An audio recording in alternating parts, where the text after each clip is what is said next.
Hey guys, welcome back to the channel. Bit of a different type of video today, but something I think I have to make because basically to tell the story, one of my Patreon members, Jean Baptista, who by the way is an absolute OG, he's been around since like day one when it comes to the Patreon.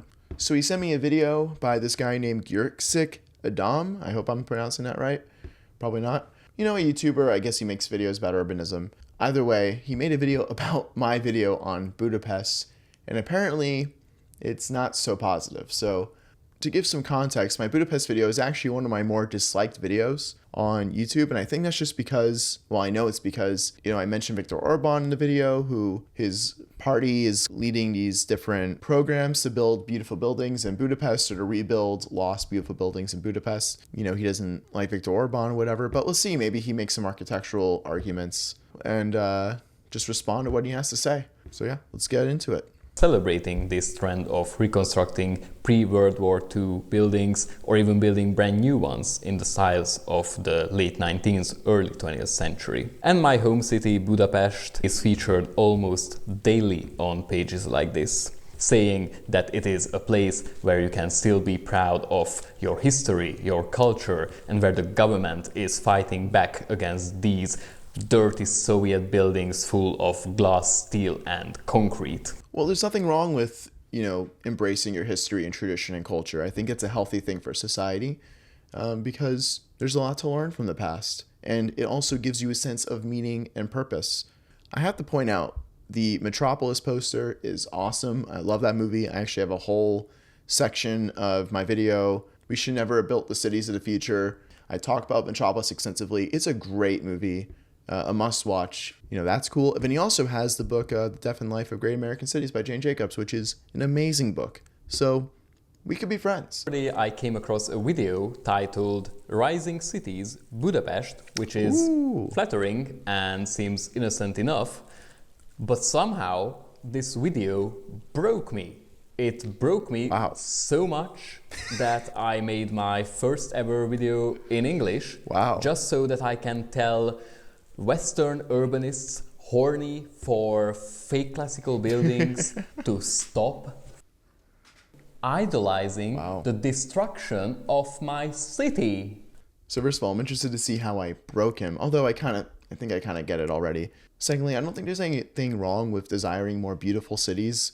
And the thing is that the majority of people will agree with our side on this. They'll agree that the world has gone more ugly. The buildings at least have gone more ugly. The cityscape has gone more ugly. There's a reason why the videos that I produce have become so popular so quickly. It's because there's a demand for it. It's because there's a lot of people out there who, when they hear our message, are really moved by it. People, spend all this money going on vacations to places like Budapest to experience some of that classical beauty. I think a part of this is that he lives in Budapest, and so he has a very different perspective on these things. And then me coming from America, where we have very little classical architecture, I kind of know what it's like to be on the other side. I know what it's like to be in the post-classical architecture type society where everything's modernist, everything's ugly. And so I can see from where I live how much better things can be in places like where he lives. It's a bit of an ivory tower sort of argument, but he gets to live in a beautiful city like Budapest. Yeah, he's telling people like me that I shouldn't enjoy beauty so much. I adore the eclectic architecture of Budapest. I love living in a neo-Renaissance building, in a bourgeois apartment with 5-meter high ceilings. So this is kind of what I'm saying. He gets to live in his 14th century apartment building, and then he tells us that we're over obsessed with building beautiful buildings. It's like, what if we all want to live in a beautiful 14th century type building?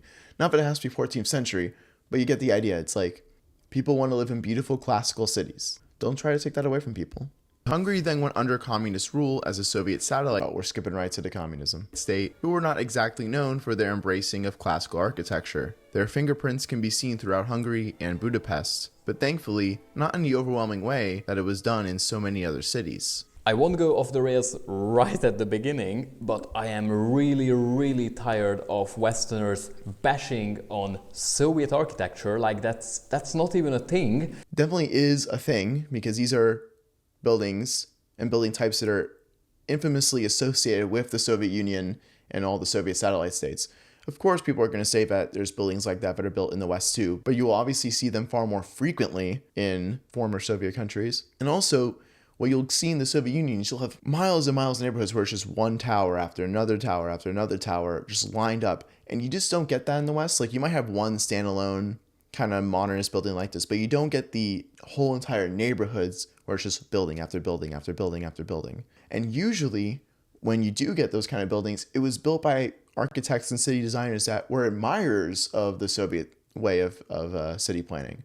So maybe I don't have to say so it's Soviet, but it definitely is Soviet. I mean, it's the buildings that came out of the Soviet Union and all the satellite states. Yeah, I mean, doesn't mean that other countries didn't build them too.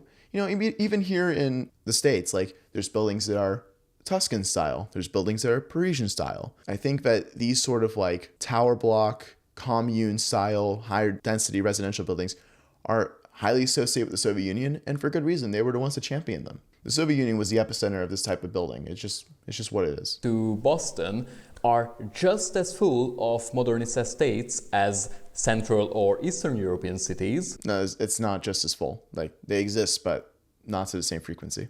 And secondly, without ever considering that for tens of millions of people, moving into these buildings meant that for the first time in their life, they had access to gas, to electricity, to plumbing, to a toilet, not even talking about the central heating. Of course, technology improves, and that's a good thing, but that doesn't really have to do with the building style or the way that they were laid out, which were very dehumanizing. You know, just because they have all that technology doesn't mean that they had to build them and lay them out in the way that they did. It was a very intentional way that they did that. Like, there's a reason why it's rows of these buildings. Why is it not courtyard blocks? So you could have had the same building type, but just put into courtyard blocks, and it would have instantly been a much nicer quality of life. Why weren't the streets narrow between each building? Why was it these overly wide streets? I mean, there's reasons for this stuff. And I think it's because ideologically, they wanted it to be dehumanizing. Yes, it had all the technology. But look, I can even agree that maybe for the time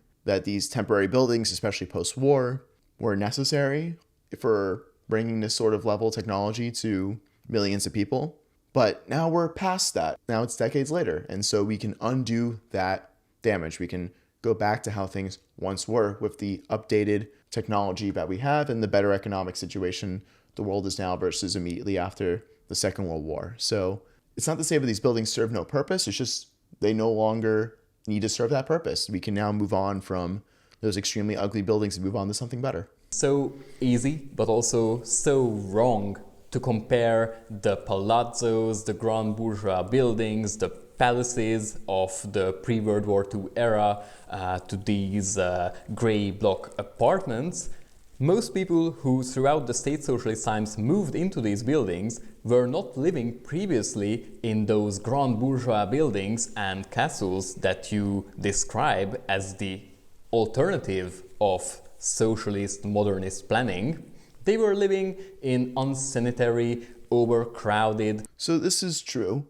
But I'll say this, there are buildings that were not these overly bourgeois, fancy buildings that are still standing and have now, 100 years later, become luxury housing. Why? Because even the buildings that were meant for the working class, for the poor, that didn't have these amenities, that weren't bourgeois, even they were still built in a classical way that in the current modern world is very desirable. And you see this, even power stations, even industrial buildings are now used for like luxury condos because these buildings, yeah, they weren't the most beautiful, the most glamorous, but they still had a charm to them. They still had, it's just something about a classical facade, even on the most dinky building.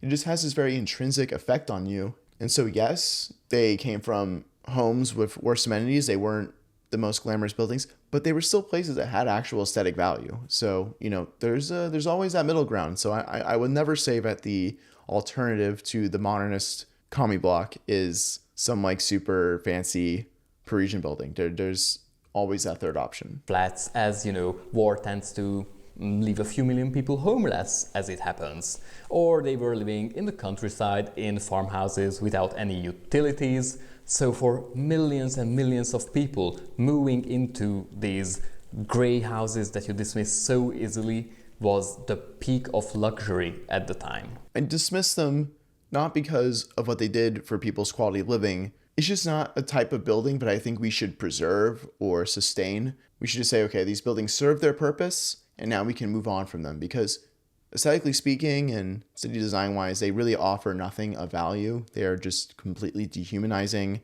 and compared to a beautiful street, it's like there's no comparison. And so I think we should just work towards that and move on from the commie block. The government took no advice. They never showed any consideration for the objections that were raised against the projects. Any experts who were looking for due process within the system were sacked, and laws and regulations were changed on a whim to allow this project to go on with full speed. All right, so I'm really curious to see what these objections were, because the project looks awesome. Frustratingly, any debate about this project is immediately turned into a debate about aesthetics and ideology. Well, I mean, ultimately, aesthetics are the thing that matters the most. The Budapest Castle district is obviously, as he says, this really important district. People want it to be as beautiful as possible. And I think that's a noble thing that people want, and an understandable thing. And anything that gets in the way of that, I'd be very, very skeptical of. Of course, Budapest Castle itself is also being renovated and rebuilt to its former glory, as it was heavily damaged during the Second World War. While it was restored post-war, it was done in a simplified style. The current works are due to bring about its complete restoration. Yeah. No doubt that the castle is in need of renovation. It hasn't seen much of that since the late 70s, and as one of the main landmarks of Budapest, it deserves that, but it is not what's happening here. As he says, it is a complete restoration. Right. But a restoration into what exactly? Well, restoring it back to its pre-World War II glory, along with the entire castle district, with many buildings that we will talk about later. But why pick that exact date as the ideal state of the castle that we must turn it back into? Well, some say it is a restoration of its original state, which is just simply not true. Its original state would be the one from the 14th century when it was first built, and we just have, well, no idea how exactly that looked. And since then, in the last 700 years, this castle saw so many of modifications, extensions, destruction and reconstruction. Alright, so we are not restoring it to its original state, but maybe we are restoring it to the shape it had for most of the time throughout its history. Which is wrong again. The castle has only existed in this state for only 40 years, from 1905 until its partial destruction during the siege of Budapest during the winter of 1944 and 1945. Well, if the decision to restore the castle into its pre-World War II looks is not made based on the two arguments I gave before, then I guess we can say it's based on that it is the prettiest it has been throughout that history in that time, which is once again very subjective, and I won't argue about aesthetics, but to be honest, that is the core of their argument, even if they don't say that directly. And if that is their argument here, and it essentially is, then what's stopping me from turning the castle back into its medieval state once I have a 2/3 majority in parliament, and that's what I fancy at the moment. The only reason for restoring the castle and the surrounding area into this interwar style is purely ideological. Okay, I completely disagree, but that's the only reason. First of all, it's the most recent version of the castle from before its destruction in World War II. And then when it was, I guess, restored, but to like that kind of simplified look that isn't very pretty. So it makes the most sense that they're restoring it back to the way it was before that destruction happened. I mean, that just seems like kind of the logical thing to do if you're going to do that. You know, if you were going to rebuild the 14th century castle, I imagine you'd have to start from all over again. You have to destroy the whole castle, then you'd have to just start from the foundations. But this is mainly just a facade thing. You're just kind of fixing the facades. It's obviously going to be easier to do that with the most similar version of the castle to what it is now. It would have been so much harder if it was like some other version of the castle from previous eras. And also on top of that, you know, the early 20th century, so he said he built it in 1905 or 1906. That's when City Beautiful was at its height. And when I think a lot of people agree that architecture in the West was just thriving and was producing some incredible buildings and places. Some of the most iconic and revered buildings were built in this period between, you know, about the 1880s to the 1920s, 1930s. And you have to think about what else was going on during that era. You know, that's when cities were building metro systems for the first time and streetcars, and cities were really modernizing, and they were exciting and really beautiful. And there was things like the World's Fair. Like there was just this optimism about cities and city building. And so it makes sense that it's the castle that was built at around this time that is the most beloved. And also, of course, it's just obviously the version of the castle that's most recent to the current version, or at least the current version before they started the renovation. So it's just logical, and there's reasons for it just beyond ideology. Orbán and his gang of newly rich oligarchs and politicians stepped into some Hunter Wellington boots one day, grabbed some Barber jackets, and imagined that they are the new aristocracy of this country. And they do have a massive raging boner for the Horthy era. So now they must remake this country to match their aesthetic of this peasant abusing, fox hunting, union busting era of the 30s. I think that's just kind of unfair, because if you're saying that's the 30s, well, we're talking about a building that was built in 1905. And you can look back on any previous era in history and find peasant abuse and, you know, all the other things that he mentions. And in which case it's like, okay, so should we just abandon all traditional buildings? I mean, what about the building that he lives in right now? Is 14th century building. There was all sorts of atrocities that happened on a regular basis in society in the 14th century. Should we tear down his building and build some modernist box? You have to be able to move on. You can't so strongly associate a building with the time in which it was built. What matters more at the end of the day is just building the most beautiful building possible. And of course, like, there is some level of taste involved in that. And it's also symbolic, because it's like the castle stood as it was bombed, and bringing it back to how it was before that bombing is like saying we're not going to let the bombs affect us. We're not going to let other countries come in and destroy our buildings and force us to move on from them. We're going to be able to persevere and be able to enjoy the buildings that we built. And is basically that everything that happened during socialism is bad, and the castle was renovated after the siege during socialism, which means current castle equals bad. It's not just because of that.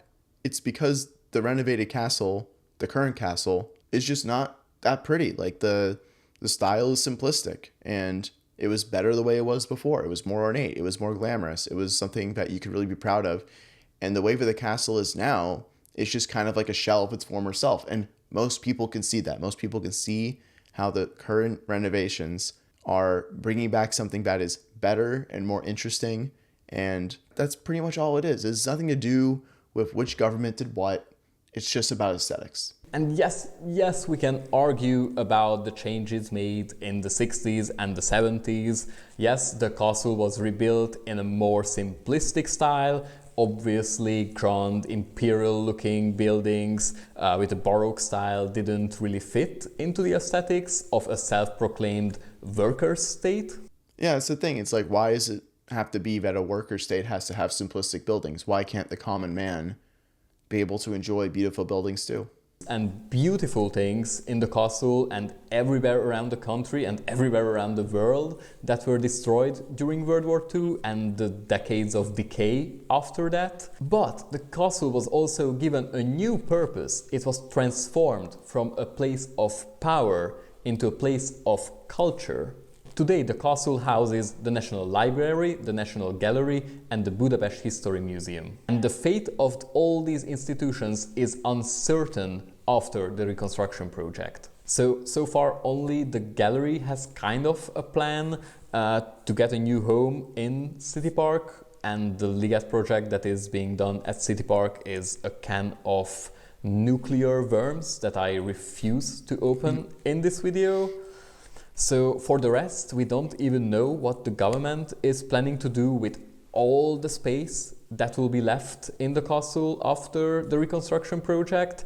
Will it be used for, I don't know, stately events? Will it be used for, I don't know, a residence? A residence for whom? We don't have a king for more than 100 years now, and I hope we won't have one in the following years.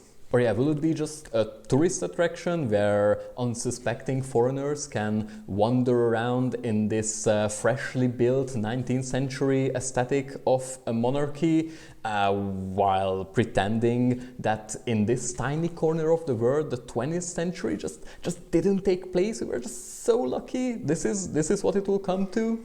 I don't know if you're pretending that it didn't happen. You're just kind of bringing back the previous beauty that had been lost. I'll agree with him, though. I do think it's a good thing that the castle went from being this exclusive place that only the royalty could be in to a place that anyone can go to and became cultural centers. So it is a shame if it's no longer going to serve that function. But to kind of go back to like my whole point, there's no reason in my mind that Budapest Castle can't be restored to its previous beauty and not still be that commonplace for the citizens of the country to go and enjoy. It can still have museums. It can still have all these kind of cultural centers that he's talking about. A lot of the current work is being done on the north wing of the palace. Yes, the interior has also been renovated. It's crazy that we can still build this way in 2022.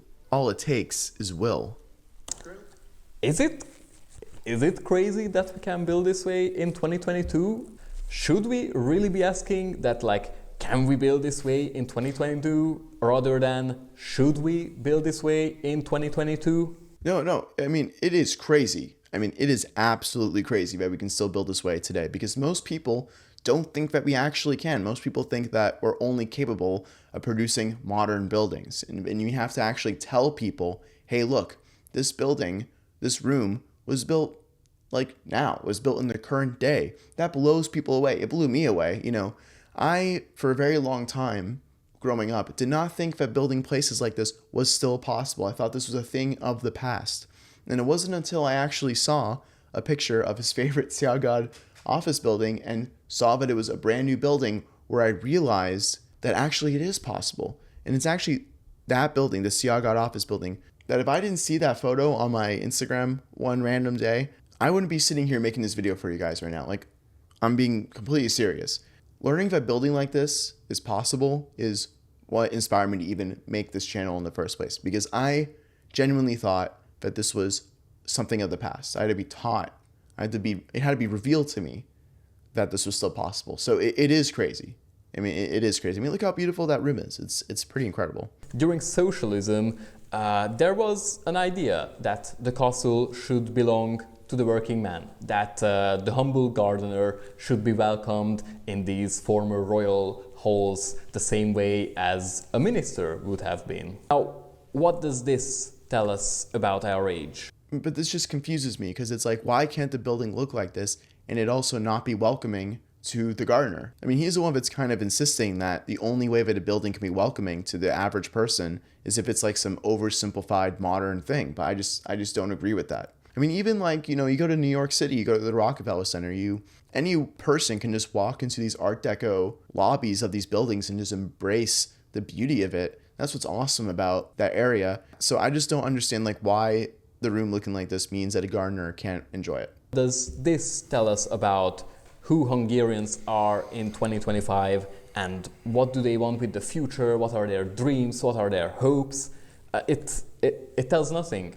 I don't agree. It tells you that they are proud of their past, they're proud of their history, they're proud of their culture, and that they're going to embrace that more moving forward, which I think, again, is a great thing. You take a society like Hungary, a society with a low birth rate, a society that, as he even says, is in some kind of crisis. And, you know, one of the best things you can do when your society's kind of falling apart like that, as he says, and as the birth rates say, is to look inward, is to look towards your roots, is to go, why does it matter that I live in this country? What does it mean to be a person that lives in this society? Why should I contribute to it? And to have imagery like this showing you that the culture that you're a part of is beautiful and elegant, it shows you that there's actually something really important worth preserving. And it motivates you. It makes you feel deeply connected to your ancestors, but it also makes you feel motivated to continue this tradition into the future. It makes you really want to contribute to that society. When your society is simple and ugly and plain, there's nothing there that really inspires you or tells you that there's something worth living for. It kind of just treats you like you're just a number, like you're just another person. But a room like this tells you that you are important. This tells you that you are part of something that is higher than you, that is transcendent beyond just the present moment. And that is something that's really great. I'm very much in favor of all that stuff. It tells us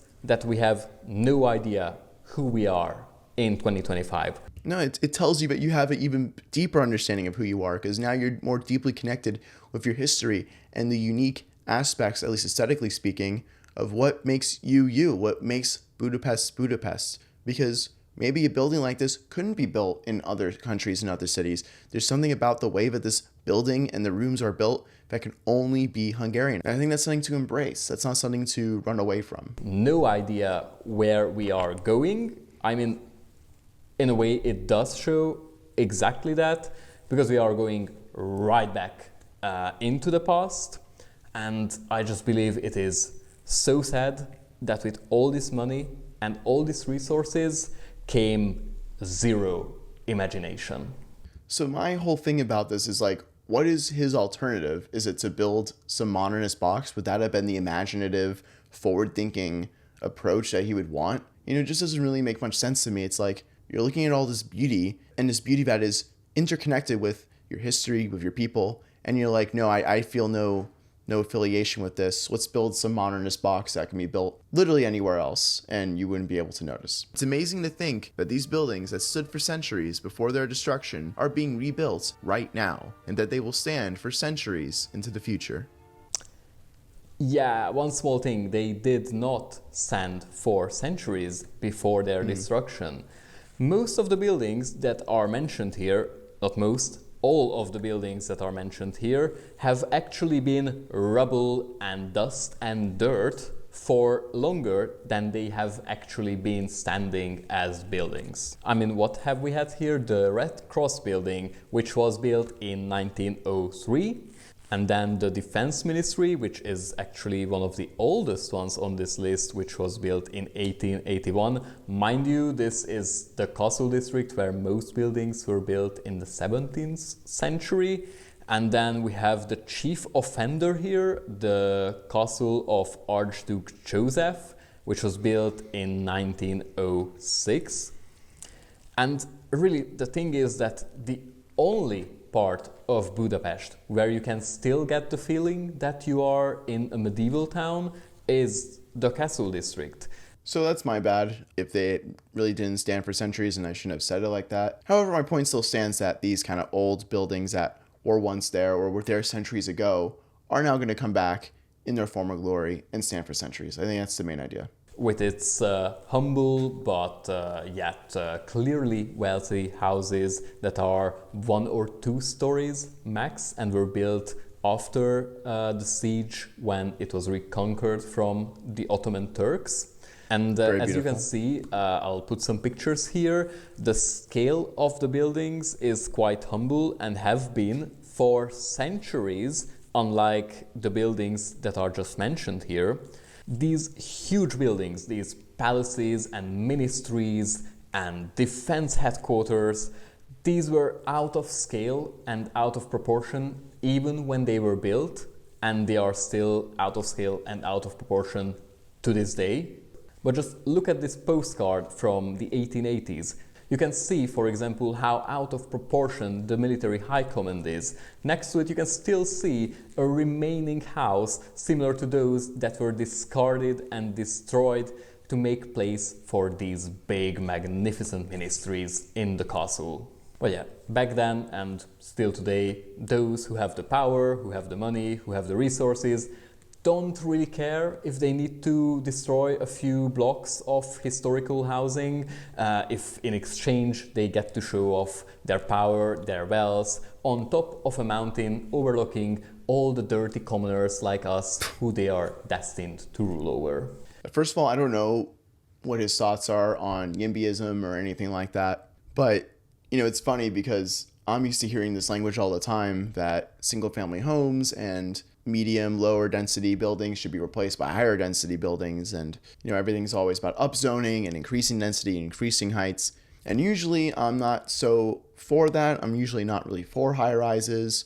I can tolerate some densification, but it's just funny to see that now I'm the one being criticized for kind of promoting these buildings that are too tall for where they are. Now, he makes a genuine point that, there is a conversation to be had about the scaling of these buildings, because that is, of course, part of the human experience. But I have a couple of points. First of all, I don't think the buildings are that tall. I mean, there's maybe a couple that are a little bit on the tall side, but if you kind of go back, you'll see that like the buildings are like 6 or 7 stories. It's nothing that crazy. Like 6 or 7 stories is still considered like a gentle density building by most standards. So I don't think it's that much of an issue. And then secondly, I mean, you're talking about Budapest Castle and how most of the buildings are only 2 stories. It's like, it doesn't have to remain that way forever. Like, I'm not totally against upgrading historical older buildings, just as long as what replaces them is equally or more beautiful and doesn't, compromise the urban experience too much, which is the way that, by the way, we used to build. He says that, the reason why they replaced these buildings is because these rulers wanted to have their way. But the reality is that most cities around this time, late 19th century, early 20th century, were replacing their older buildings with newer buildings. And we don't really think about that when we go to places like London or Paris, because the new buildings they built were so great that we almost just assume that they were always there. We don't realize that those buildings replace other buildings. And so I don't really see what the real issue is with the idea that these bigger buildings replace smaller buildings. I think that's just a normal thing that happens in any historical city. The main thing is just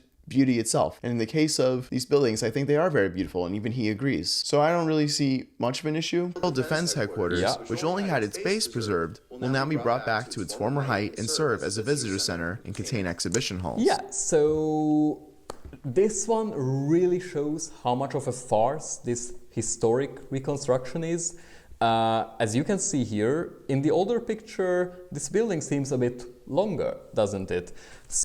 And we can also look at this aerial photograph. It shows like the entire dimension of the military high command.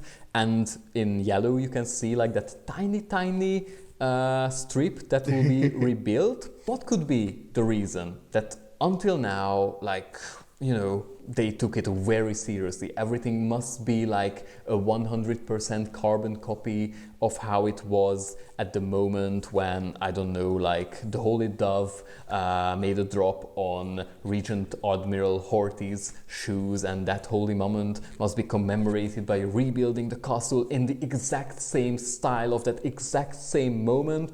Now somehow that sentiment disappeared. We can make a building a tiny bit shorter. What could be the reason for that?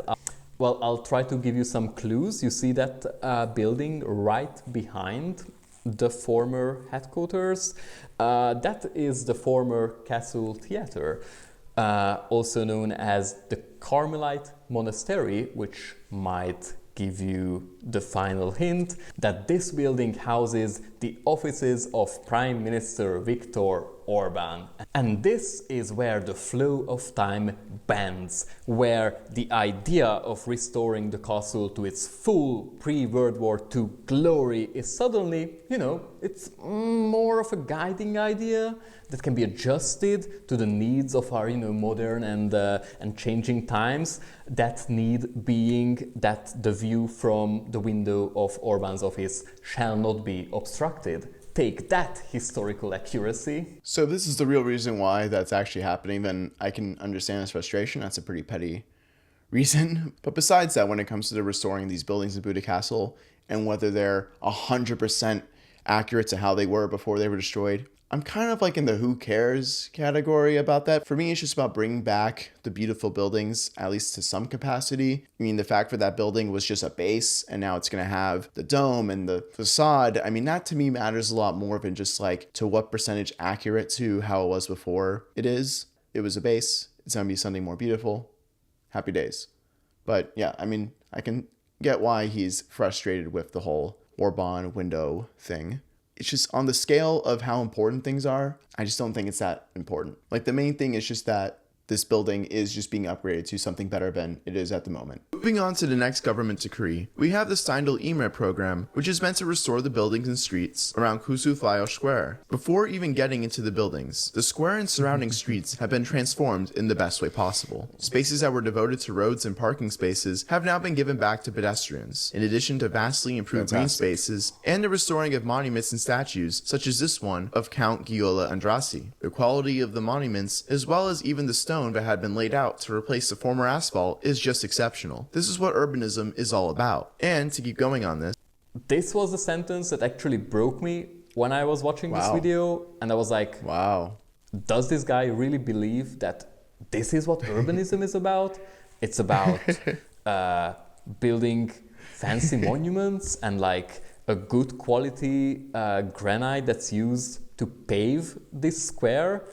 And throughout the video, he does not make a single comment about how are these projects, how are these buildings, how are these billions of forints spent on these grand reconstructions influence the life of people like me and the millions who live here. When we talk about a place that was more or less dedicated to automobiles and parking and asphalt, and converting it to a place for pedestrians and making it a comfortable place for people to walk around, to hang out, to enjoy the city, I think that's an amazing thing. And I think that is what urbanism is all about. It's all about giving cities back to the people, back to the pedestrians, and away from the cars. And it's exactly what they're doing with the square, what they did do with the square. The benefits it's going to have is pretty tremendous. I mean, all of a sudden, this area is just really walkable, beautiful, safe, comfortable space. It's going to make people want to hang out there. It's going to help the businesses around the area. It's going to improve tourism. It's going to do all these amazing things. Having a public space to go to and enjoy is priceless. And I understand that these things cost money, but like, I don't have a town square where I live. I don't have a place to go to just relax and just enjoy the beautiful urban space around me. There isn't a place like this in the San Fernando Valley. And it's really easy where you live in Budapest, you have this amazing square and be like, well, we didn't really need this. It's like, no, what you have is amazing. And it's something that is so valuable. Having spaces like this is just so important. And we've seen all over the world that when you pedestrianize important places, it increases foot traffic. It adds a quality of life to the city that wasn't previously there. It's a place where you can gather, a place where you can hang out, a place where you can spend the day because you remove the cars and the roads from there. It's going to be quieter. It's going to be more pleasant. The air is going to be fresher. It's never ending all the positive effects of the renovations to the square. Let's get into the buildings. The first one I will cover is easily the most famous transformation that's happened in Budapest. And I've actually featured it on my channel before, which is the restoration of the Szegod Georg office building. What people may not know is that both sides of this building actually saw renovations, but the striking transformation from brutalist to new classical is what makes this project so unbelievable. And once again, the quality of the actual finished work is just perfectly authentic. It makes for a great representation of the new classical urbanist movement. And finally, here it is, the building that doesn't seem to be able to leave me alone. And just to clarify, it is not a restoration, as he says in the video. This building here, no matter how historic it looks, never existed before. There have been plans to build it in the 30s, but yeah, then the crisis and the war came, and then later that plot of land was used to dig the tunnel for the second metro line. And then when the metro was finished, the HQ of the Chamber of Commerce was built in that plot of land. Very cool history. Thank you for that. But yeah, I mean, fair enough. I said restoration. I shouldn't have said that. So you got me there. But to whether it existed before or not, it doesn't really matter to me. It's a beautiful building. It's a building that perfectly fits into its surrounding environment. And as he said, it was planned to be built and it should have been built. And thank God it was actually built. Once again, that's the transformation that inspired me to get into this movement. The reason why it's so popular, the reason why accounts keep reposting it over and over and over again is because it's so unbelievable. When people see that transformation, viscerally affects them because they're like, wow, I didn't realize that the ugly world I live in could just be replaced with beautiful buildings. And it's just a great representation of the possibilities that are out there in terms of where this movement can go. However, this specific building did fit into its surroundings. It did match the scale of the buildings around it. Its connecting wing even followed the structure of the neighboring roof. And this facade, which was facing the Danube, even mirrored the proportions of those of the parliament, even by using the same limestone as the parliament is made out of. Okay, I did not think that this video would end up with him defending the brutalist building that once stood in the Szegod office plot, but here we are. So when he's getting into like the whole thing about the scale, yeah, he's right. The building is to the same scale as the buildings that surround it. That is probably the only slight positive thing going for it. Because pretty much from there, I think most people, when they see that building, especially in the context of where you are, which is central Budapest, they're going to think that's a really horrendous, ugly building. And I don't really care about the limestone and all these like minute details. That's the thing about a lot of the defenders of modernism. They kind of do this thing that I experienced a lot when I was at my state university, this kind of academic style of thinking where the focus is always on these minute details to defend things that ought not to be defended. It's like, I don't really care about the limestone, the building's just really ugly and didn't belong. By the way, by that same token, that very academic way of thinking is taking things that are very good, but most people do want to protect and defend and preserve, and finding every single way that is problematic. It actually was really well designed by the standards of that time, and dismissing it by just calling it Soviet or like a brutalist, which it is not even a brutalist building, just shows that there was not even an attempt made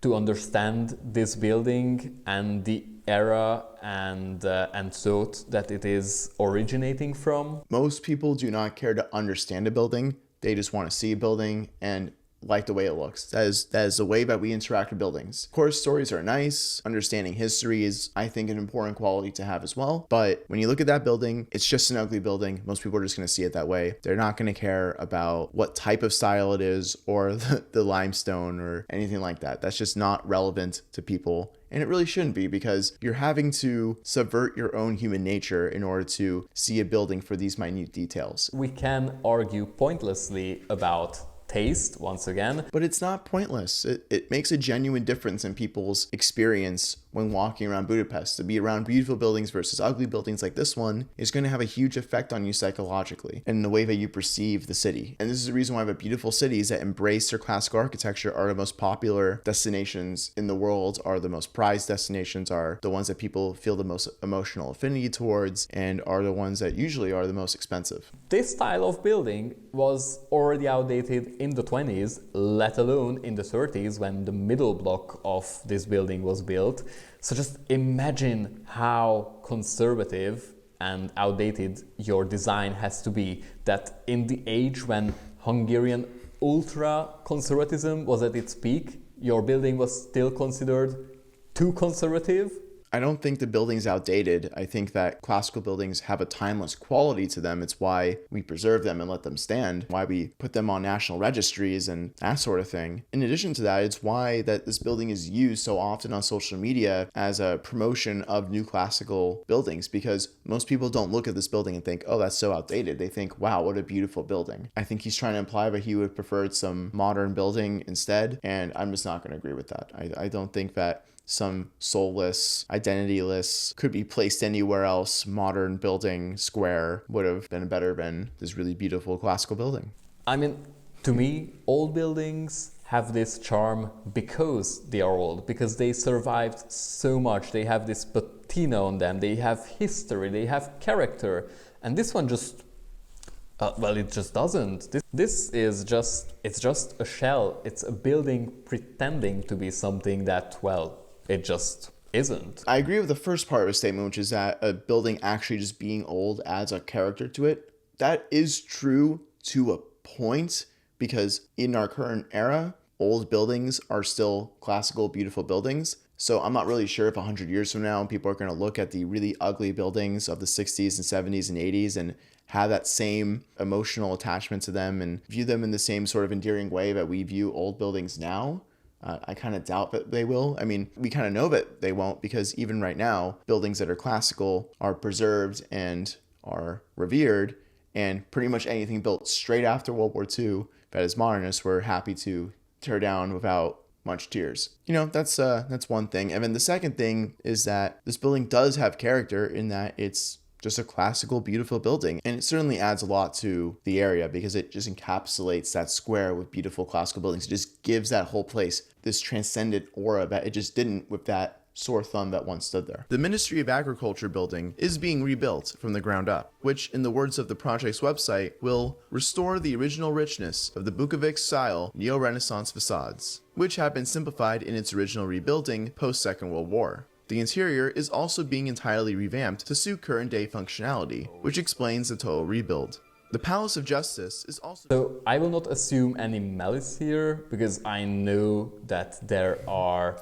very little Hungarian sources available for English speakers. So This is true. The creator here had to rely on, well, let's say the government's own promotional materials for this project. So I just hope that Alexander was not aware when he made this video that under the guise of refurbishing and preserving this historic building, they are actually destroying most of it and just keeping the facade up as a charade. I am aware that they are completely rebuilding the building. It is maybe a shame that some of the interior rooms that were there are no longer going to be there, but the most important thing is that the facade will stay there. At the end of the day, it was a municipal building. It wasn't like the people were able to go and visit and enjoy the building. It was always just a facade for citizens, and it's going to remain that way. And I think that's the most important thing, at least when it comes to this particular building. The interior is just not as important in this scenario. And once again, when it comes to complete 100% historic accuracy to how that building was before, don't really care that much. I just care that the facade is really beautiful, which it will be. Just a few weeks ago, a whistleblower was fired from the ministry who told the media all about the practice in the ministry where oligarchs and people with good connections just come in and the historical regulations are just lifted for their will. So this way they can turn all these historical buildings into luxury hotels or resorts or offices, and they can squeeze as many square meters into them as physically possible so they can extract the maximum amount of profit. So if it turns out that a large part of this building becomes like some kind of modern thing and it kind of ruins what was there previously, then I'll agree with him on this. I wasn't aware if that's what the building was becoming, if that really is what it is. As far as I was aware, they're just going to rebuild the building as it was, but just with a different interior. Is this the famous conservative sentiment I hear so much about? Now that I'm thinking about it, yes it is. Because just as right-wing conservatives, these buildings are wearing a fake mask of traditionalism and nationalism, while behind the masks they are just neoliberal machines designed to extract the maximum amount of profit from our cities and from our nation.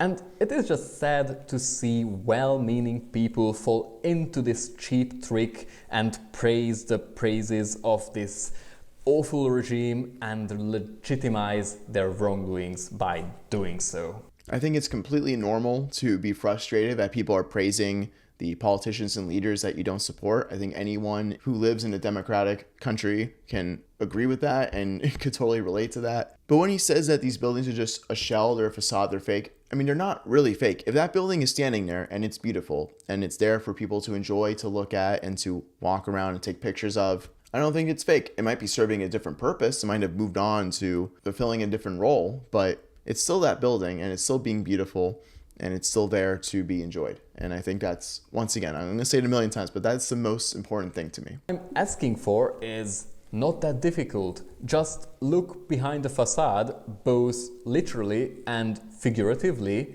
because all that glitters is not gold. And stop idolizing a process, a regime, and a city that you don't know that much about. So yeah, just on that last point there, obviously I don't know Budapest that well. I don't live there, but I can look from afar and appreciate the work that is being done.